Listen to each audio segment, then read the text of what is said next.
Well, North Dakota is now home to refugees from Afghanistan and Ukraine. And overall, those refugees have been welcomed with open arms. Mark Martin shows us how the community of Fargo has embraced and supported those who have fled from their war-torn countries. The U.S. state of North Dakota is one of the leading resettlement locations per capita for refugees coming to the United States. Every year, about 400 refugees arrive in larger cities like Fargo, where they are gradually reshaping the ethnic and cultural makeup of their adopted hometowns. More refugees. That's the word tonight from Lutheran Social Services. Valley News Live found out after attending for the first time a Refugee Services Advisory Committee meeting. Thanks for joining us tonight. The statewide forum discussed, among other things, the projected number of refugees being brought to North Dakota. Valley News Team's immigration and relocation reporter Bradford Eric takes us inside that meeting. For months, the U.S. government has focused attention and money on events along the U.S. southern border, and agents who normally patrol the northern border were shifted there. In December, they returned. But patrolling the northern border is no easy task. Crystal Quao reports on the challenges they face and the potential solutions.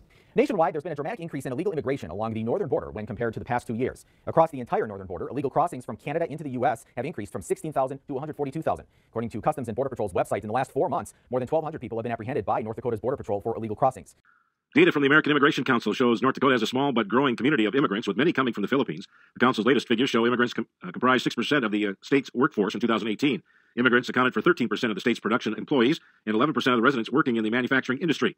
While rumors may be circulating that North Dakota is taking in migrant children displaced at the southern border, the Department of Human Services says that is not the case. The department says it's been receiving phone calls asking if the state is housing unaccompanied children who arrived at the southern U.S. border. According to the executive director, the federal government has already ruled out the Peace Garden state as a destination for those kids.